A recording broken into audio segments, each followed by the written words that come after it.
chicken poop is still revered as like the best fertilizer in the world. I mean, it's better than anything Monsanto's been able to figure out in 30, 40 years. Hey everyone, I'm Morgan, co-founder of Primal Kitchen and host of the Primal Kitchen podcast. Today I'm talking about an important topic with Marine-turned-farmer Paul Greive, and that's regenerative farming. As conventional farming and agriculture continue to disregard healthy soil practices and take efficiency and yield above morality, it's farmers like Paul that are making a difference in going back to basics. Paul founded Pasturebird after being plagued by Lyme disease from his time in the service, going paleo and discovering the benefit of eating real food. He could no longer go back to eating conventional meat. What started out as a family joke became a booming business, and he's here to tell us all about it.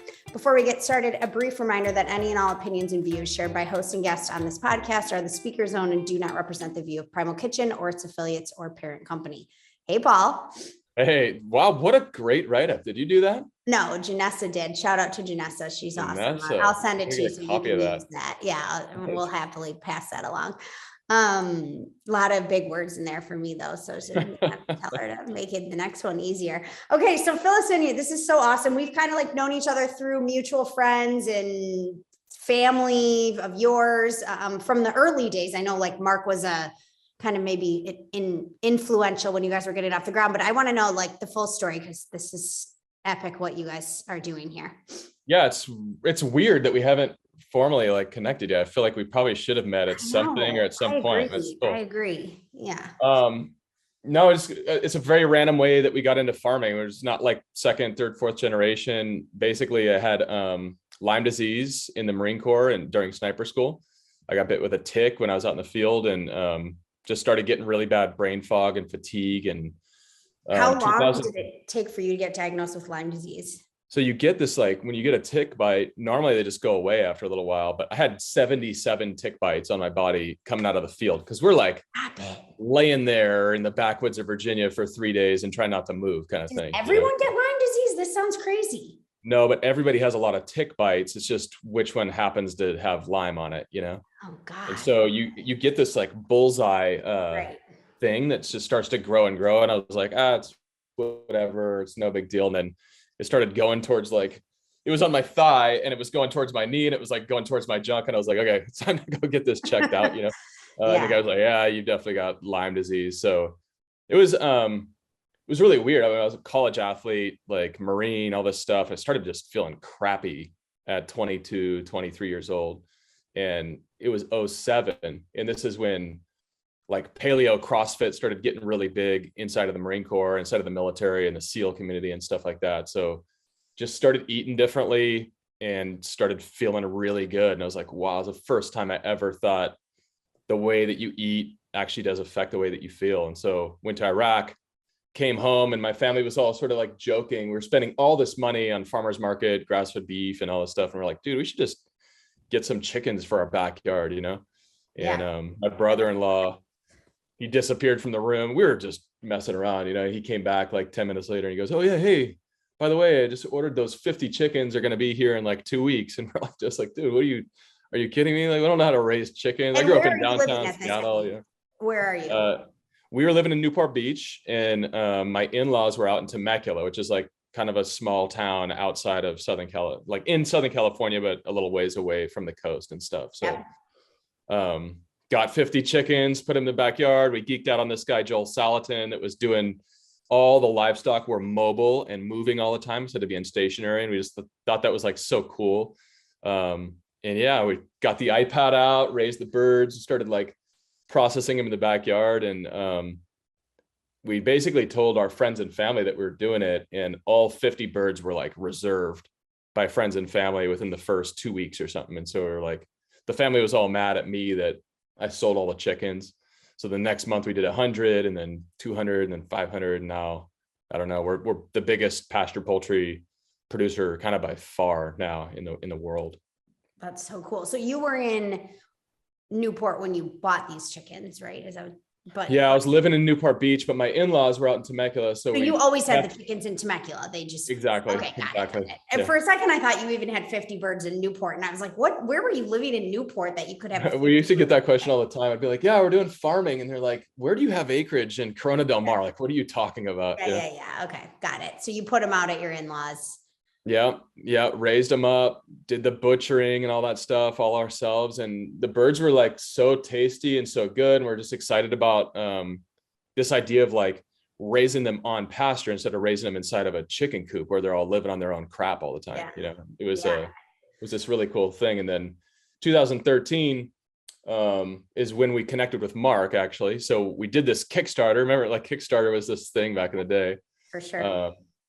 And we were doing this Kickstarter and we're trying to get to like 40,000. We're like 35. And I emailed Mark and I was like, hey dude, can we just do something with you guys, you know? And he's like, why don't you write an article about how you went from like cubicle life to farming, you know? And so I wrote it on like a guest post on Primal Blueprint, I think, or what was it called? Mark's Daily Apple. Yeah. And that brought us to like 60 grand overnight. We're like, oh my gosh, this is so cool, you know? And so I love it. We're kind of like always grateful to Mark for helping us get the farm off the ground and everything. That's and great. I didn't know that. That's really cute. It was super cool. We did some more stuff with Mark's Daily Apple back in the day and everything. And then around that time we got hit up by the Lakers. So Kate Shanahan, who's at MD, was formerly like the nutritionist for the Lakers. And back when Kobe and Steve Nash and all those guys were getting towards the end of the career, they got really into eating real food and trying to eat clean and make bone broth all the time and stuff. So Kate went out and tried to source the best meat for them. And they ended up coming down to the farm and like touring. And so they became our first ever like wholesale customer. Cause before we were always just selling direct to consumer, you know? Yeah, that's crazy. And then Gabe Kepler was a strength and conditioning coach for the Dodgers. And he found out what Kate was doing. So then of course the Dodgers had to have the best stuff too. And so we found ourselves working with like these two awesome sports franchises, and then really started going into like a lot of the best chefs and restaurants in San Francisco and LA and San Diego after that. It's so interesting because to me, like if I look at Primal Kitchen, right, like the mayonnaise, we never went to restaurants first because it's not like a menu item. Like you don't, it's hard to get like Primal Kitchen mayonnaise on the menu, right? So people don't pay up for condiments like that. But it's very interesting how some of these like super high end like meat products can attract that like restaurant client before you're just launching into retail now, right? Like you guys have been direct to consumer this whole time. 10 years in, we're finally getting ready to go into like fresh retail. I mean, it's so hard in chicken because chicken has a 17-day shelf life from the time that you kill it until the time the person has to eat it, which means it's got to go through the slaughterhouse and distribution and retail and the customer. So it's like, we did only out of, that's for refrigerated. Okay. Exactly. You know, frozen's easy. Like frozen, right. You know, we can just stick it in the freezer and sit on it as long as we need to. But the fridge it's so hard to break into. It's so complex. I mean, you know, the dynamics of retail, even in a shelf stable product, trying to do that with fresh, it's taken us years to get to that point. And we did the chefs only because it's just a lot easier business. You know, you basically don't have to slot it and brand it and package it. It's like, give them really good product out of the gate and then you're good. We cut our teeth in the restaurant business for like 6 years, probably. It's not actually where I think the product will really do its best. It's just, that was the only capability we really had early on. And why didn't you go frozen? Well, that's the direct business. There's not a huge demand within like the fresh case. So if you're going to buy like a whole chicken, you know, you don't usually see that frozen in like a grocery store. It'll be wings or it'll be, you know, like chicken tenders or different things in the frozen case. I'm actually like really interested to see if we can break into the frozen in grocery. That's actually what I want to talk to Primal Kitchen about, doing a collab for grocery. I think that'd be sick. Yeah, we should definitely chat about that. We'd love to. Yeah. No, it's interesting. I mean, 90-day shelf life is hard to execute. I know that from my days of working in the kombucha business, the brand called Kavita, and the short, I mean, they didn't even have 90 days, but like 45 days is impossible. 17 is like crazy. I mean, it's a nightmare. Yeah. The amount of just like management you need to get it, the 5 days to get to the distribution center, and then the orders would need to come and it would need to ship out within 2 days in order to make it so that there has a week on it before. I didn't realize it was so small Well, think about this too. So we have, 3 weeks to hatch a chicken and then 6-7 weeks to grow one out. So you're like on the hook for 10 weeks of production coming in too. And that production can do better or worse depending on how the birds grow out and the weather and all these different factors. So it's like there's a lot that goes into planning it. I mean, it's a big reason why we decided to partner up with somebody, because we kind of figured out how to raise chickens on pasture pretty well, but we do not know all the ins and outs of fresh distribution, logistics, plant, we needed to partner with somebody that really like knew that side of the business. Yeah, makes sense. So your first year, you just were selling to friends and family, it sounds like. And then what? Yeah, so we went into like drop sites for a while where we would freeze product and people would order online. We would drive around, we have like these crazy stories about, for a while, there were 9 of us living in 1,700 square feet, like all trying to get this farm thing off the road. And we would go out to Hertz and we would like rent cars for the day. We would tell all our customers like, hey, meet us at this parking lot or whatever. And like everybody would go and you'd get there. And then half the time you wouldn't have the right stuff. And it was like insane, and then FedEx started getting better and better. So we got to the point where we could actually ship directly to people. And then the fresh business kind of started up, and that was like very heavy on restaurants and then retail partners. So kept building out our stuff online, but also working with companies like Crowd Cow for like larger kind of e-commerce business, Cool. What's Crowd Cow? I've never heard of that. Crowd Cow is a really cool retail partner that we have. They basically source from probably 50 different farms, and you can buy direct from like a whole slew of different farms through them. So they're kind of like a third-party vendor that represents a bunch of different farms. To retailers, not to end consumers like me. To end consumers, actually. End consumers. Oh, so I can go on Crowd Cow and like buy super high quality stuff from farms. Like, is that where you mostly do all your direct to consumer business from? We're doing a lot on Pasturebird.com. We do a lot with Crowd Cow, and then in a smattering of other like more regional style e-commerce brokers too. Very cool. Okay. Yeah, Crowd Cow is really cool. It's worth checking out. I mean, lots of pasture-raised stuff on there, some that's not as well. Lots of great wild fish. They bring in really cool Wagyu beef out of Japan. They got some really interesting stuff on there. Oh, I'm excited. I'm definitely checking that out. Yeah. Okay. So there's like 20 of you living in a 1,700 square foot place. Like At what point did you guys like buy your own farm? How many chickens were you making your in-laws grow like in their backyard? Yeah, we probably got up to like 500 chickens a month in the backyard. And this was like a 2-acre. I mean, it was a good sized backyard, but it wasn't that big, Okay. And there's so many stories from like, we would offer farm tours early on, because we're always been about transparency and like. I bought one of your farm tours for my nieces and nephews for Christmas. No way. In 2000, it must have been like 2017 or something. And so I don't know where you would have been at that point in time, but. Not there anymore, but still, I mean, we've had probably 30,000 people at this point come for in-person farm tours. I mean, we just think it's so important. It's like a game changer. This whole Marine Corps idea of like inspect what you expect.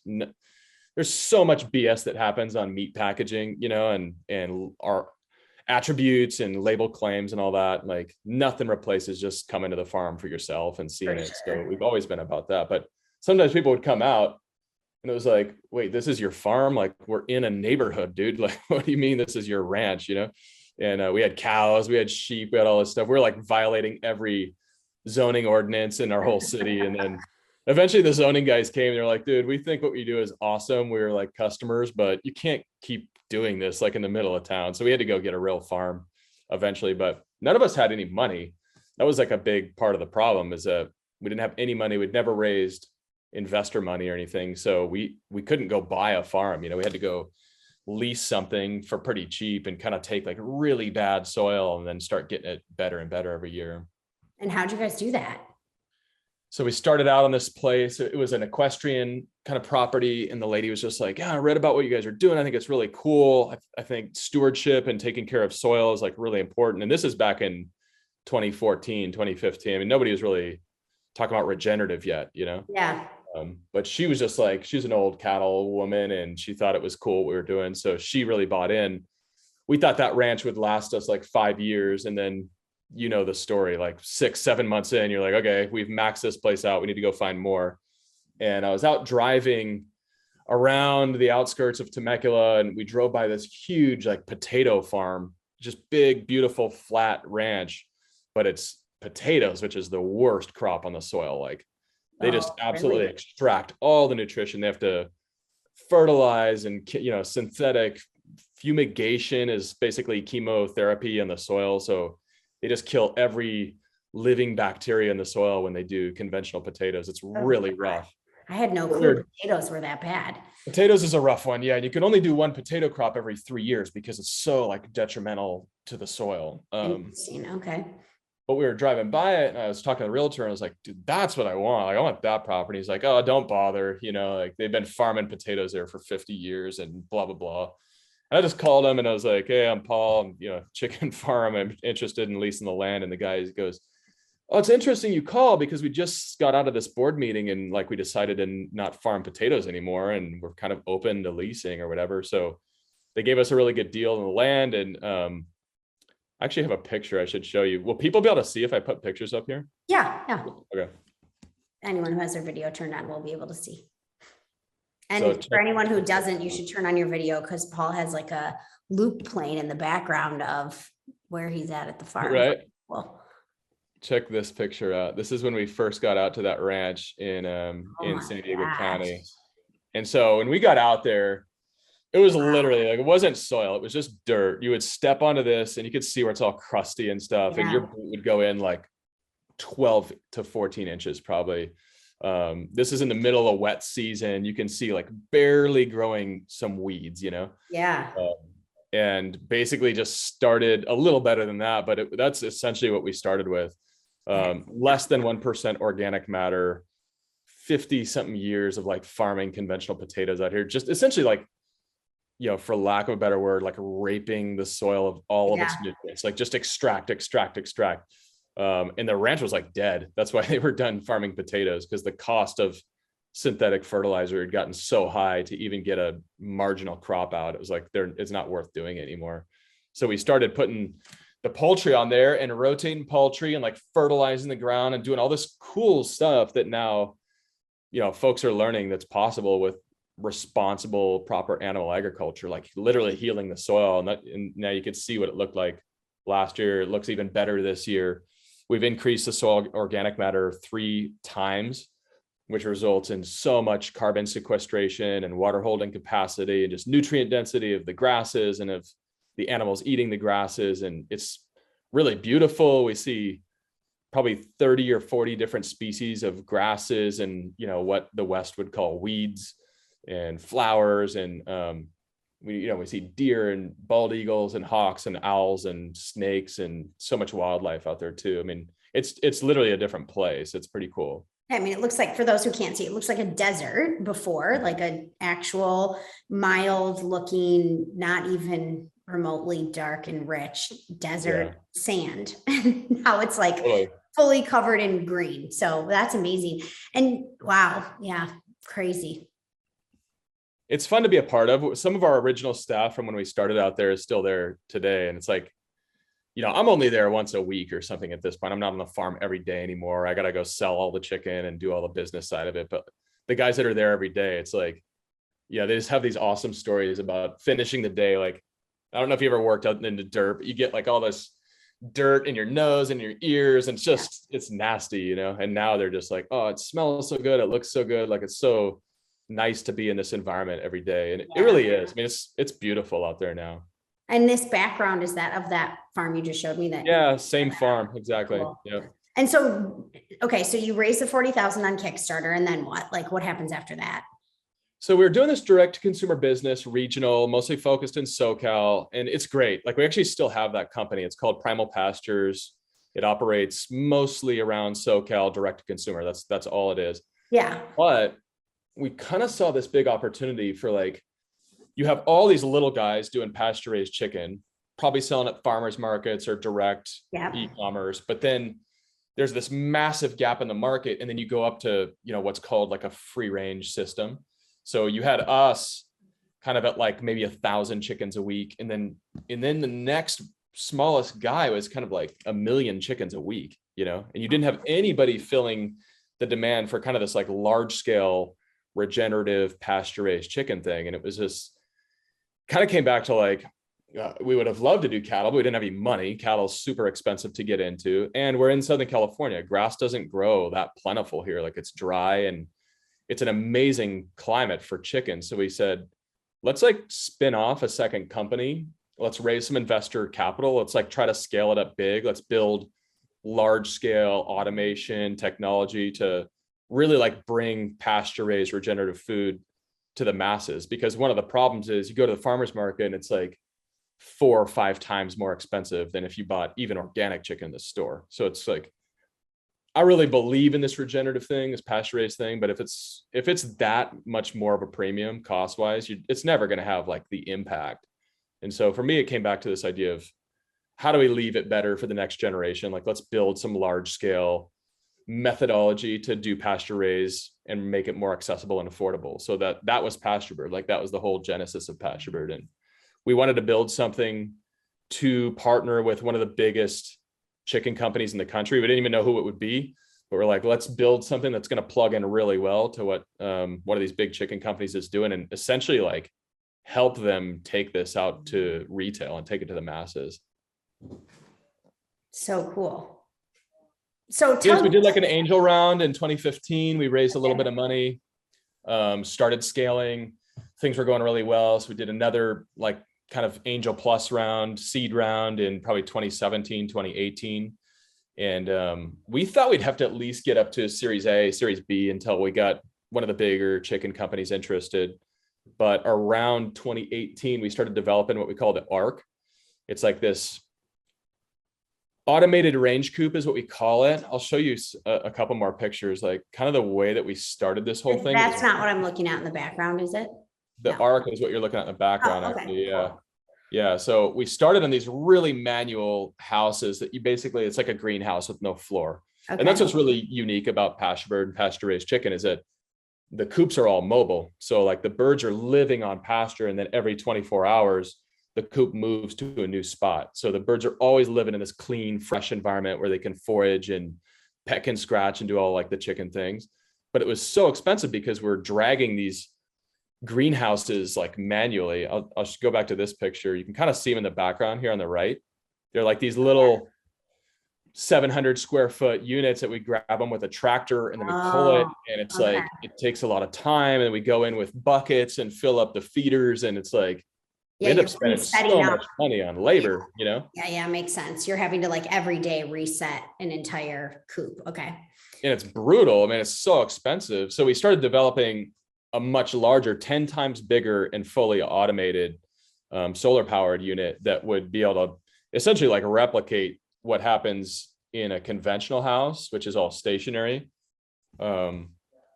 This is kind of like, actually, it's funny because this is considered pasture-raised chicken by many folks in the industry, and it's literally not. But this is like how chickens are essentially raised 99.999%. This is organic and it's free range, and it's even, some people would call it pasture-raised. I would not. I would call this like outdoor access, you know? Yeah. But 25,000 birds kind of packed inside of a house. Maybe they have access to the outside or whatever, and it's all stationary. So this brown, I mean, these chickens are all living on their own poop, essentially. Yeah, you know? It's brown. The dirt is brown, for sure.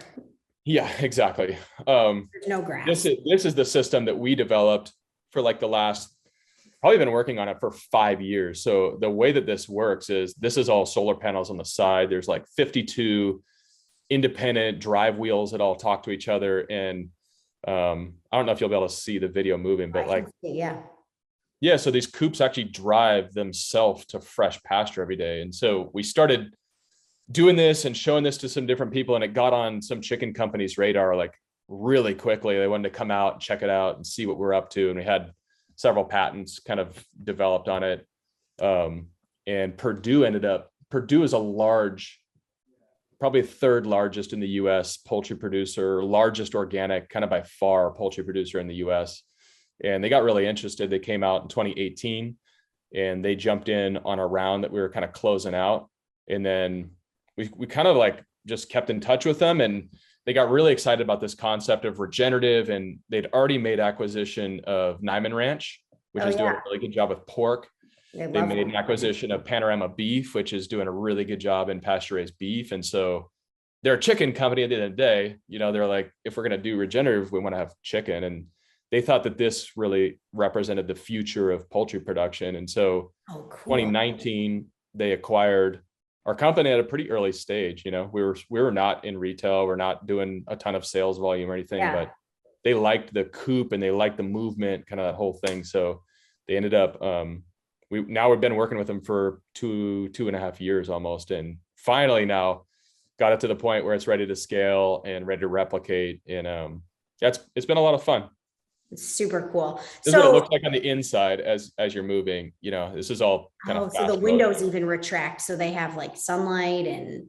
Yeah, well, one of the things that people don't realize is like chickens need to be kept warm. One of our ranches, it's like 20 degrees in the morning in the winter. Like right now, essentially. So this is all thermostatically controlled. So the sides roll up and down depending on weather. We want the sun coming in, yeah, for sure, but we also have to balance that with like really cold temps. So back doors open, sides open, all that. And it's essentially like, think of it like a portable shade structure. Chickens really like to be, they're prey animals, right? So they like to be close to their food and water and close to their buddies and inside of the shade. It's not like a cow or a dog that will just wander out like into an open field. That's not, a chicken does not feel comfortable in that environment. So in order to do regenerative chicken, you got to move their environment all the time. And that's really, they have this amazing resource, which is their poop. We talk about poop a lot, but they're pooping on the ground all day long. So when you can move that across a field, you're essentially like fertilizing that field in the best way. I mean, chicken poop is still revered as like the best fertilizer in the world. I mean, it's better than anything Monsanto's been able to figure out in 30, 40 years. So yeah, this is like amazing. But I mean, so what were you doing before? I know you were a Marine, but what were you doing at the time in which you were living in Newport Beach? Yeah, I got back from Iraq and I went into accounting. That's what I studied in my undergrad. And no way, you're accounting? Yeah. That's my background too. Dang, yeah. We could geek out. Tax or audit?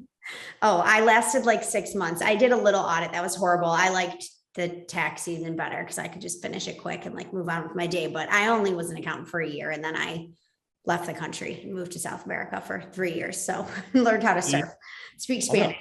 Yeah. I'm going to interview you pretty soon. I feel like your life is more interesting than mine. But... No, definitely not. But yeah. Yeah. I thought accounting was really good background. I knew I wasn't going to do it forever, but like audit was cool because you bounce around to a bunch of different companies and you see it from the inside out. And it's been an asset being able to speak finance and accounting like throughout this whole thing. So yeah, I definitely didn't like doing accounting, but I thought it was a really good background for getting into entrepreneurship, Definitely. And just an appreciation of like numbers and how the whole business works. I totally agree.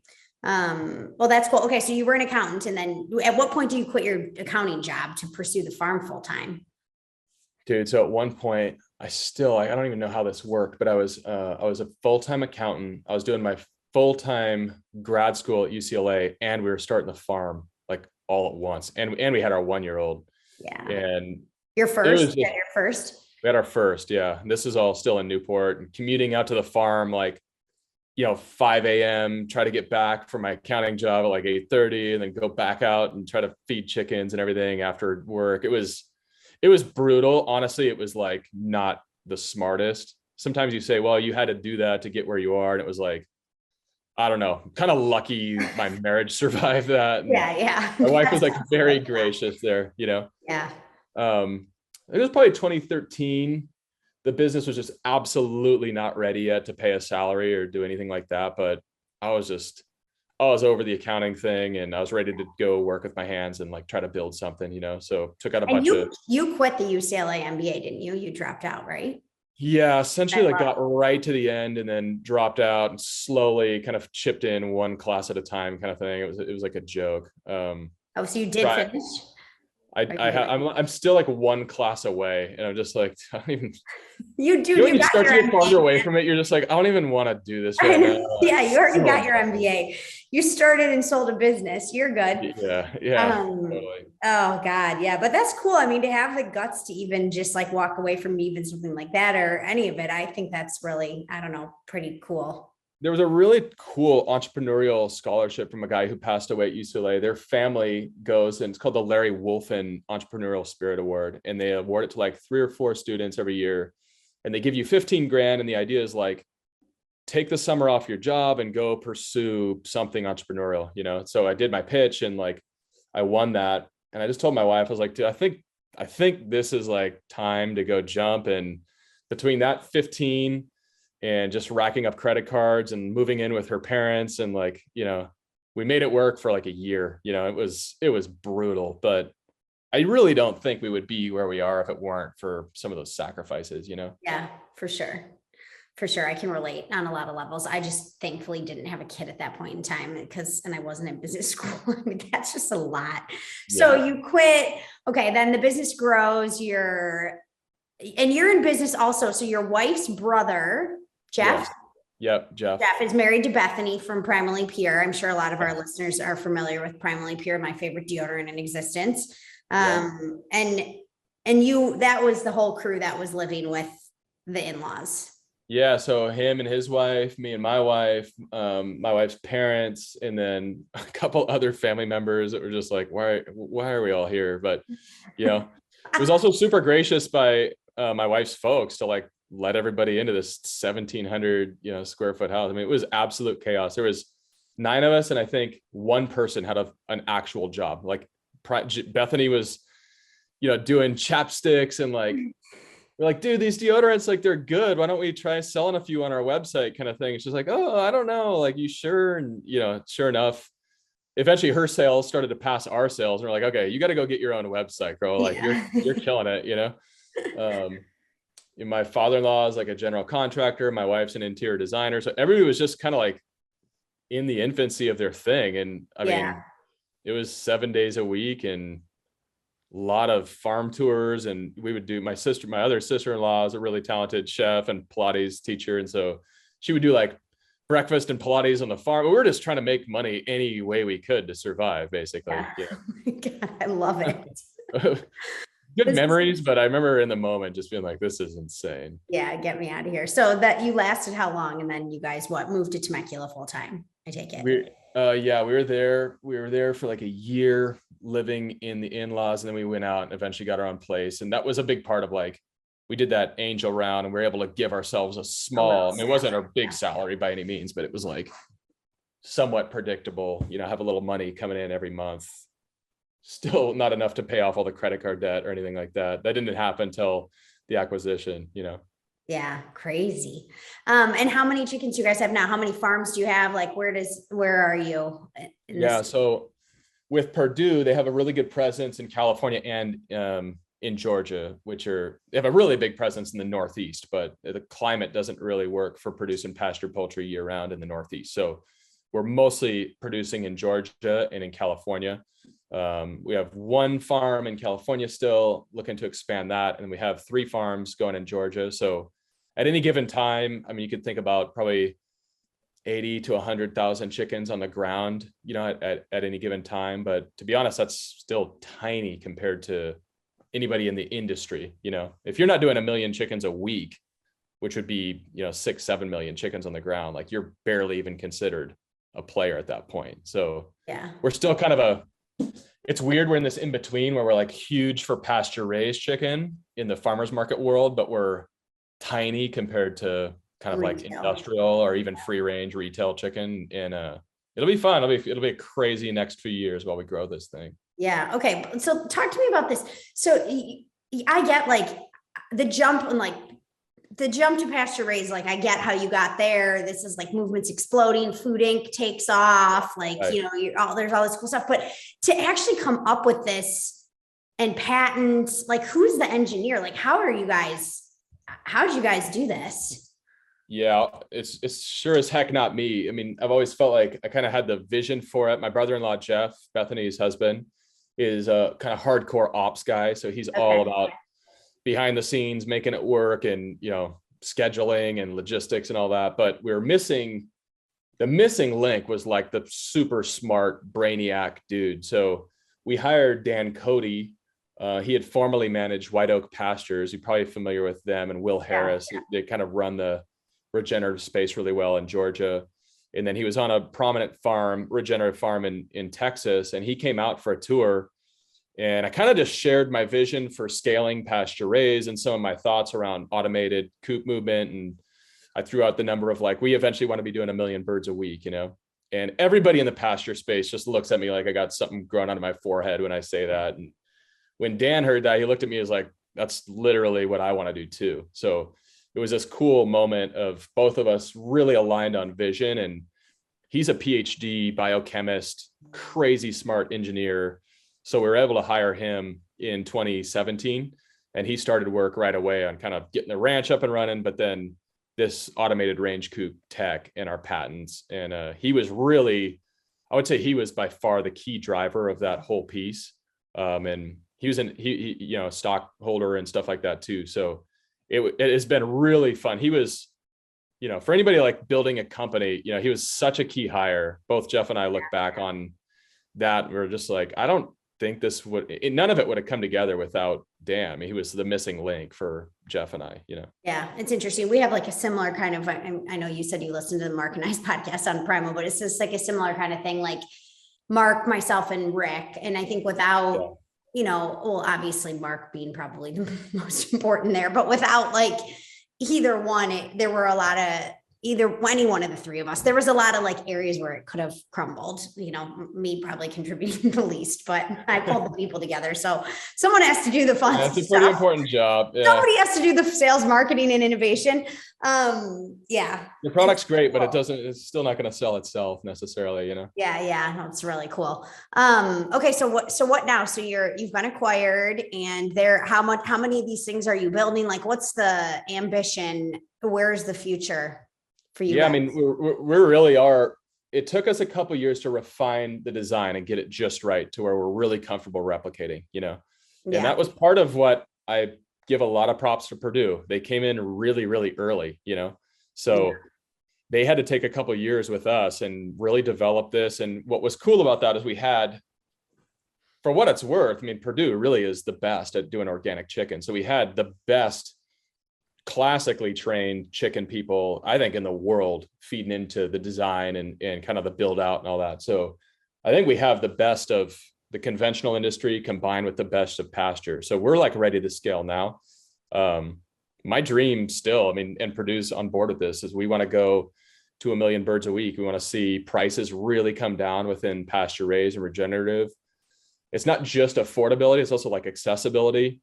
I think it's not my dream. Yeah, I want to work with Erewhon. I want to work with like the best retailers, but I also want to see this in Trader Joe's someday. Like I want to see it, like you guys, I want to see it accessible at the places where the masses like really do their shopping too. So the dream hasn't really changed at all. It's about getting birds on a pasture, healing ground, healing soil. One of the most exciting parts of this is, as we've gone large scale, this idea of integrating cattle, crop, and poultry together becomes possible. So like this farm that I was showing you just a little bit ago, he does cattle production. He grows hay for his cows. And so every year he essentially had to come through. This is one of our Georgia farmers. He had to go through with synthetic fertilizer and like put that down to grow enough hay to feed his cows. And when we started raising pasture poultry, he essentially replaced the synthetic fertilizer with the chicken program. So the chickens are doing all the fertilizing he needs. So he's been completely off of synthetic fertilizer for like 18 months. And he's making more money doing the chickens and growing. You can sell the chickens instead of just buying something that's an input that you don't get anything out of. Interesting. So to me, like the future of food is this integration of cattle and chickens and cropland. It's like, for far too long, probably 60 years, we've separated the two, where it's like, oh, the corn grows here and the animals grow here, but we're going to harvest the corn to feed the animals. It's like this crazy backwards thing. I think the way that God really designed animals and plants to work together is like animals, feed plants the same way plants feed animals. So we need to reintegrate the two. And like, I think there's large scale solutions here for growing corn and growing, soybeans and growing all the staple crops in integration with animals in this like really regenerative way. So I think that's what we're super excited about. Like, how do we change the entire food system over the next 5 to 10 years and like show what's possible at scale, Yeah, that's awesome. I love it. And do you have access to like more land now that you're partnered with Purdue? Like what do they want to do? Yeah, I mean, we're looking at both. So we'll do some stuff on what we call company owned farms, where we'll control, but then also contracting or partnering with, local folks around our processing plant that want to have 4 coops, 6 coops. They're going to call us up and we'll basically provide them with the chicks and the feed, and then they'll have these coops and they can raise the birds out, and we'll pay them a really, really killer price. So it really feels like a win-win for, small family growers and kind of for the consumer too, because you're gonna be able to get these things at prices you've never been able to before. It's amazing. And so how does Primal Pastures then, like, what's the difference between Pasturebird? Primal Pastures has always been kind of like your local classic direct to consumer only, and they'll do all 5 species. So they're doing pasture poultry, pasture-raised beef, pasture-raised pork, pasture-raised lamb, wild, local, sustainably caught fish. They even do some stuff with hunted venison, like wild venison, but it's all just direct to consumer. So they'll never be in retail. They're not going to be, selling to chefs or food service or anything like that. And it's not meant to be large scale either. It's really craft, small scale. And I love that business. We're like super proud of that business.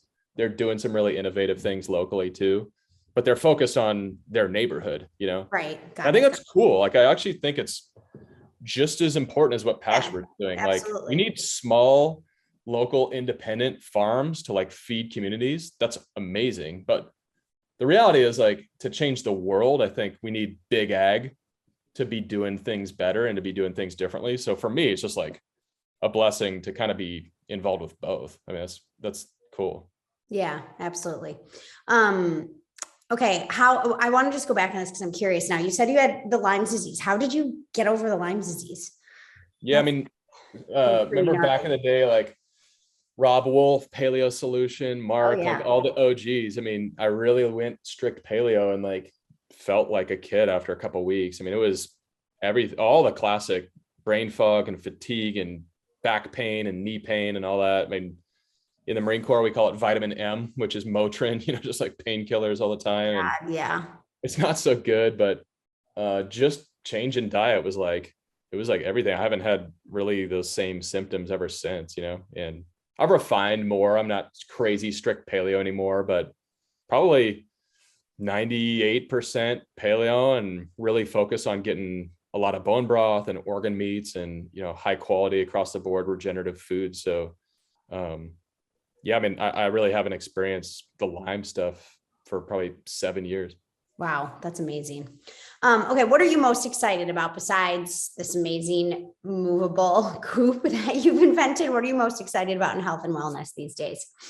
Oh man, that's a good question. I think this regenerative stuff is really cool, but the reality is it's being bastardized already. It's like a major buzzword. Everybody's just saying it. Like, if you know how to spell it, you put it on your package, kind of thing.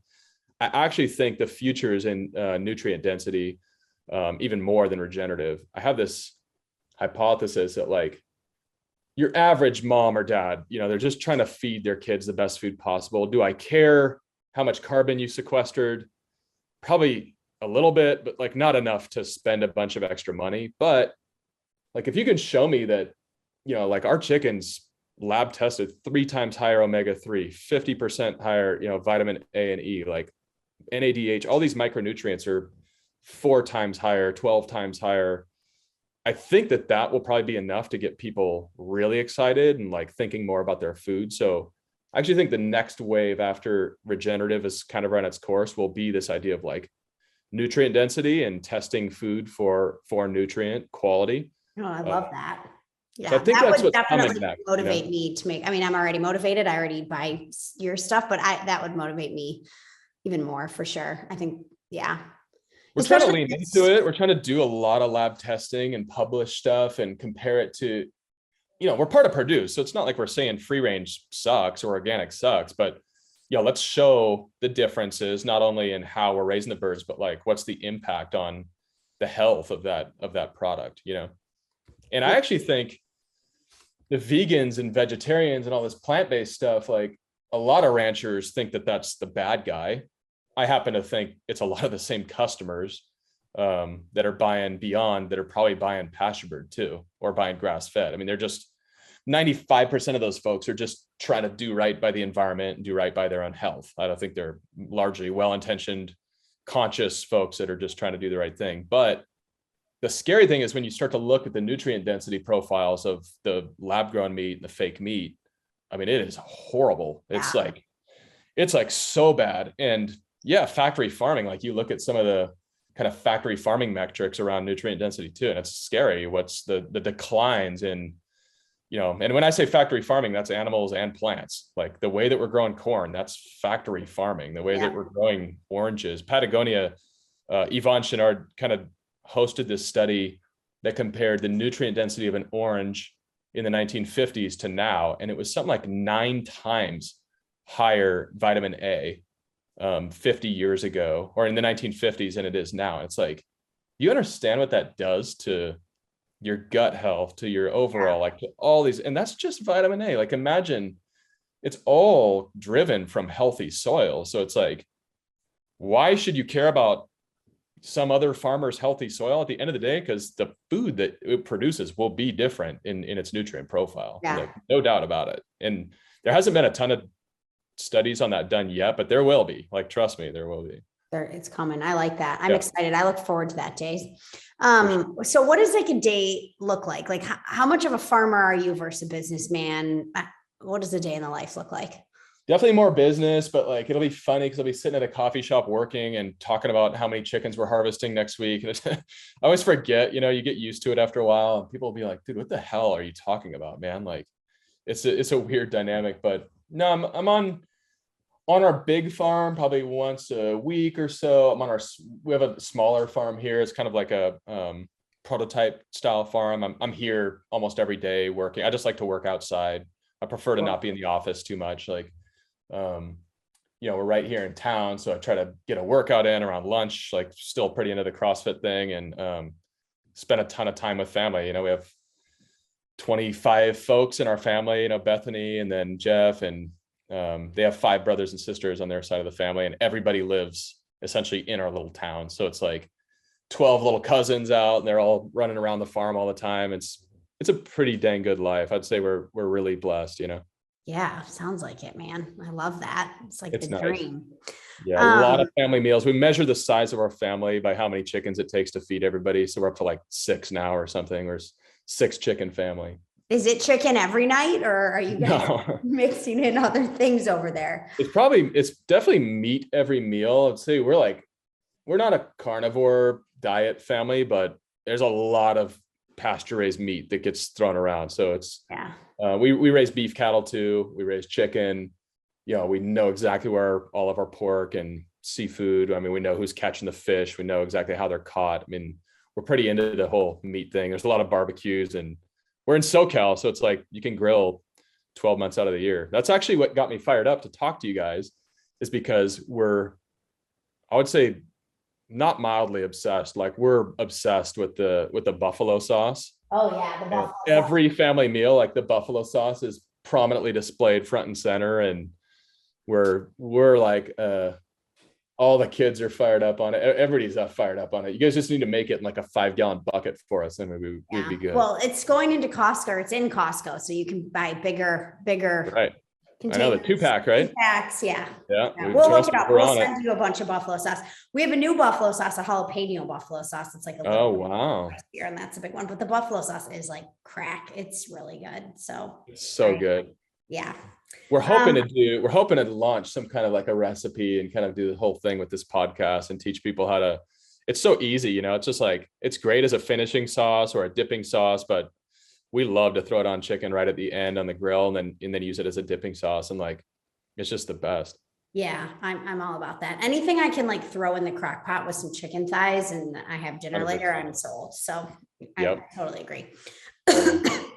Okay. Any weird health hacks you're doing that most people aren't doing? Right before you called, I was eating not raw. I was eating this beef liver product. So I'm not an investor in this. I don't even really know the guy or anything, but I'm really into this. Oh shoot. Here we go. This product. So it's just beef liver and salt. And the guy like dehydrates these crisps or like chips. They're really weird tasting, I'll be honest, when you first get going on it. But if you commit to it for like 2 or 3 days, I always had kind of a hard time getting organ meats into my diet. I don't love them, and I don't get around to cooking them a ton. So for me, I just keep those in my bag all the time. I, eat them throughout the day, and it's been great. I mean, it feels like you just talked about crack, but it feels like you're on crack. Like you eat a few of them and the focus just goes crazy, and it's like 5 cups of coffee. It's great.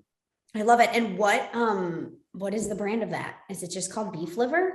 No, the guy's called Carnivore Aurelius. Okay. I think he's all direct to consumer, but I really love the product. And like I said, I don't know the dude. I'm not an investor or anything, but you found I it. really like it. Yeah. Oh, I'm on a subscription for it. Yeah. I'm always trying to figure out how to get my kids to eat more. Like liver pate was both my kids' like first food, but I'm trying to figure out how to get like more of that into the diet now as you have toddlers, because it's so important and it's hard. It's hard to do. I know. We did a beef liver or a chicken liver snack stick. So it was like 80% breast and thigh, but then it was 20% liver, heart, and gizzard. And like, you just didn't taste it at all. We sweetened it with honey, that was such a good product. And people were like, this is so great. Like, I'm finally getting my kids to eat liver. Like, it's awesome. We love this product. And then, how weird stuff is sometimes, but we ended up having this crazy issue where it was too much moisture content. So the pack, and they like didn't dehydrate enough. And literally the entire production run went bad and we couldn't sell any of it. And then the manufacturing facility was like, we're not making that again. We just lost our shirt on it. So we need to bring that back. That was a great product. Yeah, you do need to bring that back. I want that in my life. Or like one of my farmers market guys in Southern California would sell like beef boost. So it had like the liver in the ground beef. And then I would use that to make like tacos or burgers or whatever. And you couldn't really taste it. And I felt better about getting some of that. I feel like that's the best. Yeah. I used to recommend people try to make that. Primal Pastures actually sells that product. We eat it religiously too, where it's like either 90-10 or 80-20, just enough where you don't really taste it at all. Yeah. That's a great way to do it. Yeah. That's amazing. And then bone broth too. I mean, bone broth, I feel like the ship kind of sailed and there's such a saturated market in the pre-made bone broth, but like, dude, just save your bones. If you have an Instant Pot or crock pot, like throw the bones in with a carrot and a stick of celery and an onion and just let it go for 8 hours. And like, it's the cheapest by far. It's the best bone broth that you'll ever had. And that's literally how you extract like the nutrients out of that product. And it's where you get all your gelatin from. And like, your kids are into that, then great. If not, we top rice with bone broth. We'll top all kinds of stuff, or just make soup with the bone broth as as the stock. So there's lots of different ways to get bone broth, but you have to do it. And I think anything bone broth wise, if you make it at home, it's always better, especially better than the shelf stable stuff. I'm not crazy about the shelf stable. I like the Epic, but if I'm going to buy it, like the Epic in the glass jar. I know. So nice. I know. Yeah. So nice. I can't do that. Even the frozen, I'm like, this was like poured into plastic when it was hot. Like, why? I know. I don't know. And I get it. Trust me. I totally get the production challenges, and glass bottles so expensive, and the Epic broth is priced out for most people. It's like a small amount, so I use it. Honestly, you make it at home, get a couple huge mason jars, and it's a fraction of the price of buying quality bone broth, And it's delicious and good for you. This is a good tip. Okay. My last question I ask everyone, but what is something most people don't know about you? So I said I was a college athlete, and one of my sports was pretty cool and pretty primal. I threw the javelin in college, but one of my other sports that I was an All-American in was really lame. I was a top-ranked speedwalker in college. Stop it. Race walker, yeah. And so I could walk 2 miles in like 14 or 13 minutes or something. Stop it. How did you get into that? This is fast. So embarrassing. I thought that was just like something, I don't know, people did at the mall, like in the winter in the Midwest or something. That's the only time it should ever be done. It's like the dorkiest sport in the world. How did you get into this? So I was on the track team, and that was fun. It was a very like diverse global team from all over the place. And the sport of race walking is a real Olympic sport, but in the US, it's like nobody does it. So this guy from Team USA was going around to track meets and trying to get people interested in the sport. So he came when we were all sitting at lunch with the track team. And I was like 240 pounds at the time, huge, javelin buff dude. And he's like, yeah, we're going to do this race walking clinic, and then we're going to have a race afterwards. And we were just joking around. We basically like dared each other into it. And so I borrowed one of my like 110-pound Track Buddies singlets. It was like Team Mexico. It was like absurd looking tight shorts and tank top and stuff. Okay. I went out there for this class and we were just joking around. It was just like a complete This is joke. like a common theme in your life. These like frat jokes that turn into real things. It's a problem. Yeah. Okay. So this guy from Team USA, I'm like messing around. And this guy pulls me aside and he's like, hey, Paul, I just got to tell you, I mean, you have some of the best natural talent I've ever seen in my life. And I'm like, oh, like, come on, God, like you could have made me good at like basketball or football, but no, race walking is like my calling in life. So I went into the race and I was just waving to people and like spinning around, but I qualified for like national championships in my first race, just screwing around, like first time ever doing it, and then trained for a few more weeks and like got invited to Team USA, and it was just nonsense. So at one point in my life, I had to decide between Team USA, race walking, or the Marine Corps. I was like, there's not too many people making that decision point in their life right now. Yeah, no, definitely not. And you chose the Marine Corps, I take it. I did. I went Marine Corps. Yeah. Okay. Yeah. I don't know if that was the right decision. I know. Sure. Could have been a prominent race walker representing the country. God, I didn't even know that was a thing. This is like one of my most interesting answers to this question. I really enjoyed that one. Well, this was awesome. Thank you so much. Let everyone know where they can find you and Pasturebird and all the things. Yeah, we're everywhere, pasturebird.com. Another thing I always like to throw out. So we're like huge believers in the local food movement too. So we're part of a big group, 800, 900 different pastured poultry producers. So, we'd love to have you buy our stuff, but we'd also love check out getrealchicken.com. Okay. And that will kind of give you like a national map of where different really good local producers are at. So, when you can buy local, buy pasture raised, but we're trying to fill that gap for, the folks that either can't or want to buy it from a store. Love it. And the other one you were telling me about earlier where I can find other cool farm stuff what was the name of that one? Proud Cow. Yeah. Proud Cow is a great resource. Primal Pastures is another great resource if you're around California. Carnivore Aurelius, shout out. That's the beef liver strip. So I got all kinds of resources. Your sister-in-law. And Primal Pure. Yeah. You need awesome skincare product. You have everything. This is great. Well, thank you so much. It was great to chat with you and keep up the good work. Same to you. Thank you. Talk again soon.